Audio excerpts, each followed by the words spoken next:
Presidente Marcoleta.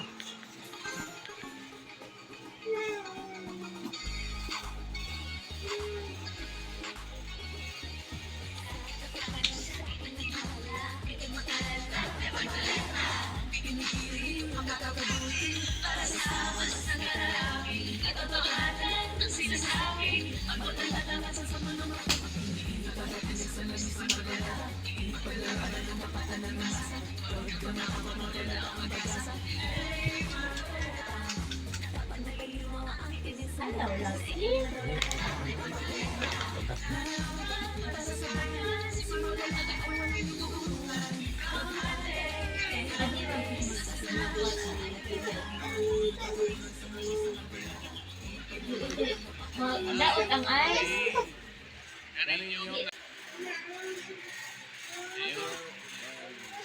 The future Congressman, the 2nd District of Zamboanga, Cebu, guys, Jaja Rambusta. Sa akin po mga kasama ang senatorial boys na nandito ngayon, at nandito po yung kanilang mga kalaban kanina. Sa inyo pong lahat na nagtyaga na pumunta rito para magkita-kita naman po tayo. Kami po ay napakasaya na makita namin ang ganito karaming tao para kami po ay inyong pakinggan. Kung ano po ang aming mga advokasya at ano po yung aming gustong mangyari sa ating bansa. Napakahirap po kasi ang kalagayan ng ating bayan sa ngayon. Puro po ba ang bigas ngayon mga taga-Zamboanga, Cebu, guys? Mura Mura po po ba? ba? Mura? Yung pong gamot, mura din. Yung pagpapa-hospital, mura siguro. Mahina ang sagot, parang yung presyo ng kuryente, murang-mura. Ayun pa doon, tinay mong ice. Di ba, meron naman kayong ayuda eh, di ba? Meron kayong AIX, meron kayong AKAP, meron kayong tupad.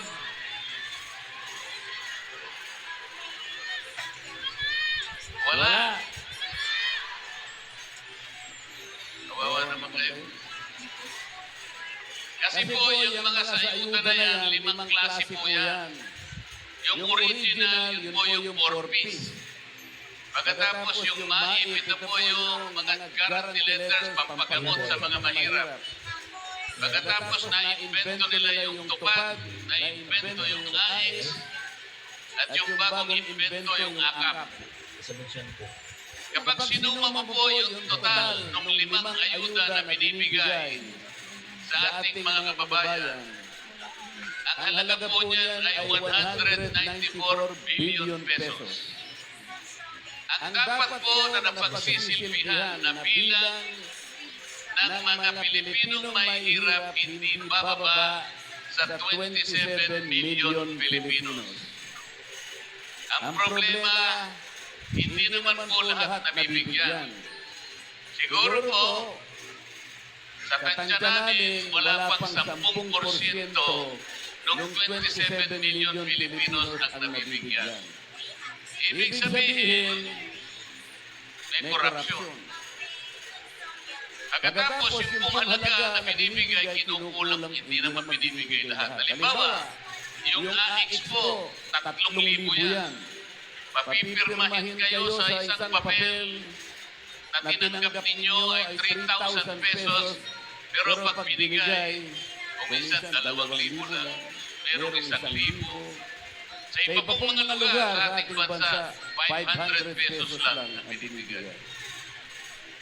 Sa ganitong kalagayan ng ayuda, hindi po siya mabisang paraan para tulungan ang mahihirap.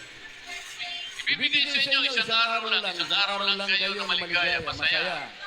Eh, paano yung mga ibang araw? Anong mangyayari sa buhay natin? Wala. Hindi po yan tool para i-alleviate ang kahirapan sa ating bansa. Alam po ninyo, ang pinakamabuting gawin namin Kapag nanalo po ang PDP laban, alisin po natin yung mga ayuda na yan. Ang gagawin po natin, ganito po, yun po kumukonsumo ng kuryente 2,000 isang buwan pababa. Pwede na po nating ilibre yun. Alam niyo po kung bakit? Kapag ginawa natin yung 2,000 pesos worth of electricity consumed in 1 month pababa, ang maseservisyohan natin no less than 27 million Filipinos. Pare-pareho ang biyaya. Walang korupsyon sapagkat diretso sa inyo. Diretso.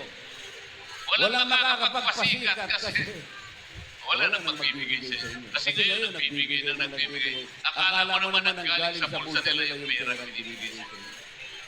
Hindi naman sa kanila yun, pera ninyo yun. Sa ngayon, bago mag-eleksyon, marami ang magbibigay sa inyo. Total, nandiyan na yan. Kunin ninyo. Kunin ninyo. Huwag kayong magpapasalamat sa kanila dahil pera po ninyo.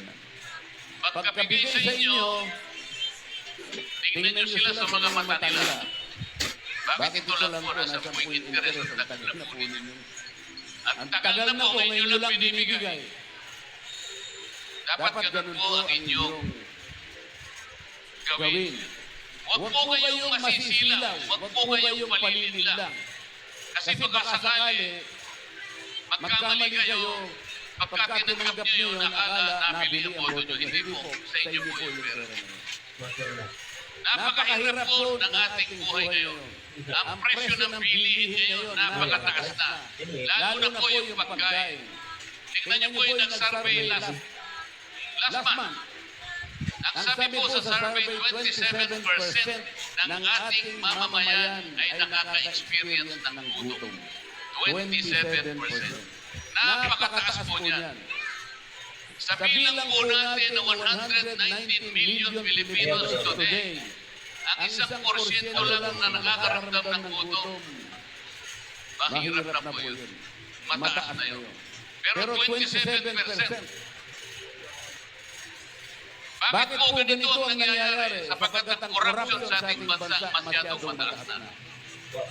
Meron pong lalapit sa inyo ng mga ibang senatorial.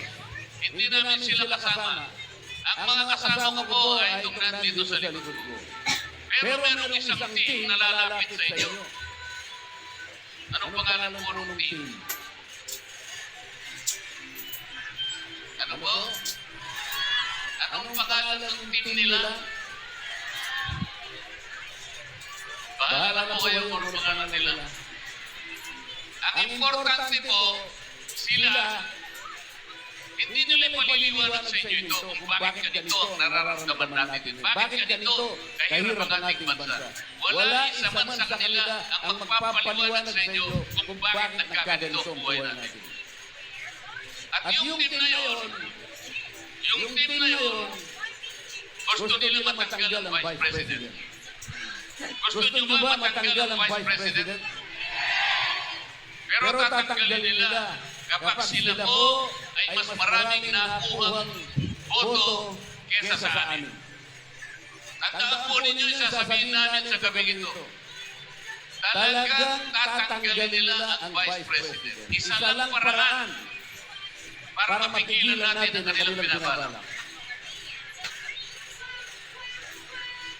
Huwag ninyo sila iboto. Yung team na yun, ayaw na nilang makauwi si Tatay Digong dito sa ating bansa. Gusto nyo ba yun? Gusto nyo ba yun? Pero sila gusto nila. Ano naman nagkadoon na? Pero meron isang team pipigilan yung kanilang kagustuhan, PDP laban. Sino ba? Ang PDP laban lamang po ang magtatama sa maraming mali na nangyayari sa ating bansa. Nagkakawatak-watak na naman po tayo bilang isang Pilipino. Kawawa ang bansa natin. Walang isang bansa na susulong kapag ka mamamayan ay watak-watak. Yun ang gusto nilang mangyari. Bakit mo tatanggalin ng Vice President wala sa kasalanan? Bakit mo dadakpin yung dating Pangulo wala sa kasalanan? Dahil ba mayroong namatay? Palagay na natin may namatay niya na marami. Dahil ba doon, kahatulan ang dating Pangulo at dadalhin pa sa ibang bansa? Bakit? Wala ba tayong hostisa sa ating bansa? Meron. Bakit po hahatulan yung programa na ginawa ng dating Pangulo ng Republika sa base sa bilang ng namatay? Bakit hindi mo hatulan ng isang programa na ginawa base sa maraming buhay na kanyang naisalba? Sa maraming pamilya na kanyang nadepensahan? Maraming namatay, okay lang yun. Bakit? Sapagkat yung mga napatay ay hindi na magagawa ng mabuti. Sila'y nagbebenta ng droga. Sila gumagawa ng droga. Sila nagkakalat ng droga. Ang sabi ng Pangulong Digong, hindi ko papayagan ito sapagkat masisira ang pagkatao ng isang mamamayan. Masisira ang pamilya. Masisira ang lipunan. Bilang Pangulo, pananagutan niya na depensahan, proteksyonan ang kapakanan ng lahat ng Pilipino. Yun ang kanyang ginawa. At marami po ang nakinabang doon. Doon mo dapat hatulan ang programa sa bilang ng milyon-milyon na nakinabang sa programa sa ilalim ng war on drugs ni Pangulong Duterte. Hindi dahil sa mayroong namatay, talagang may mamamatay sapagkat mga kriminal ang kanyang kinilabanan. Lalaban at lalaban sila sapagkat hindi naman sila gumagawa ng mabuti. Ngayon, papayag ba kayo na hatulan siya? Nandun siya mag-isa ngayon. Nandun siya mag-isa. Hahatulan siya ng hukuman na hindi kinakilala ng ating bansa. Papayag ba kayo? Pero sila payag. Tingnan nyo ngayon. Tingnan nyo yung team na yun. Hindi sila kumikibo. Wala silang paliwanag. Parang walang nangyari para sa kanila. Pero sa lahat ng dako, sa lahat ng lugar na puntahan namin, nalulungkot ang napakaraming Pilipino.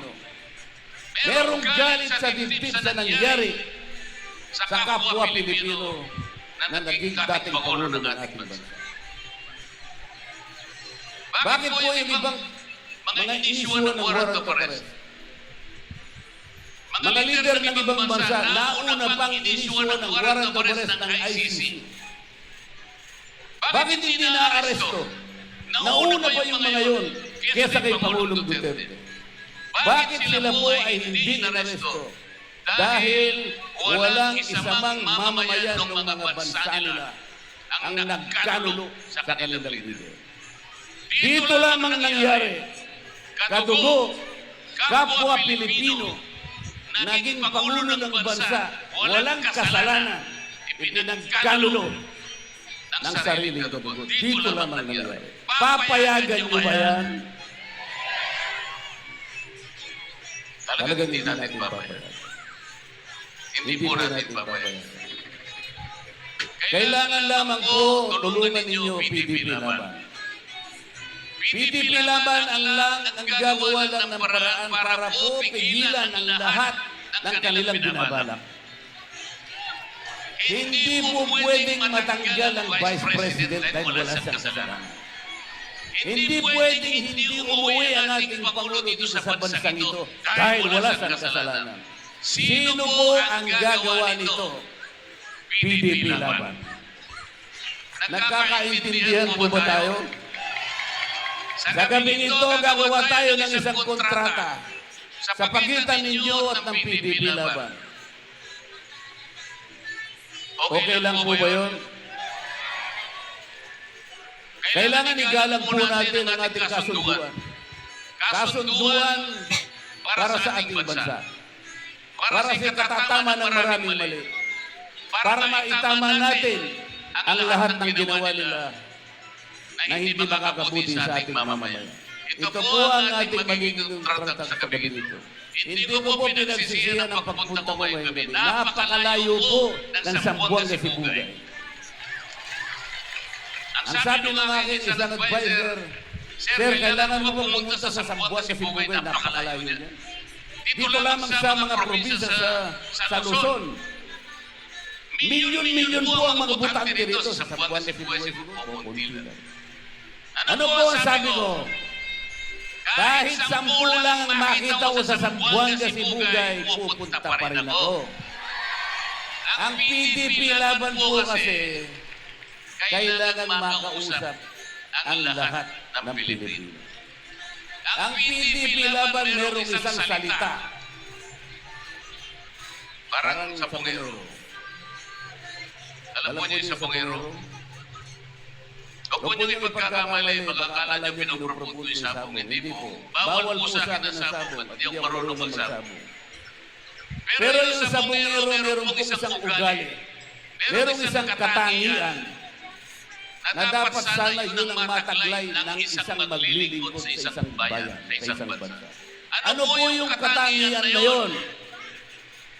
Ang sabongero kahit walang kontrata, kahit walang salitaan, senyasan lang, tuto pa rin niya. Alam niyo po yung mga senyas, di ba? Oo, senyas lang. Gagawin niya. Senyas lang, nagkakaintindihan na. Senyas lang, senyas lang. Pero dito sa ating bansa, o sino may nagsabi, gagawin kong 20 piso ang 1 kilo ng bigas. Nangyari. O meron pa sinabi, I will be steadfast in my resolve not to recognize the jurisdiction of the ICC. I will not help the ICC in any way and in any form. Sabi niya. Oy, ba't inulpi na muli ang ating Pangulo? Bakit? Yun po yung sinasabi. Kailangan po piliin po ninyo yung team. Wala na po kayong choice. PDP laban lang ang gagawa nung ating pinag-usapan ngayong gabi. Pwede po ba igalang natin ang kasunduan natin, PDP laban? Pwede po ba ilakas natin para marinig hanggang sa Tacloban? Para po pag bumalik kami lahat, kami po lahat na nandito ngayon. Babalik po kami rito na masaya ang puso. Babalik kami bilang ganap na senador ng ating bansa. Babalik po kami para paulit-ulit namin sasabihin sa mga taga Zamboanga, Sibugay. Gikan sa akong kasing-kasing. Gihigugma ko kamutan. Salamat po.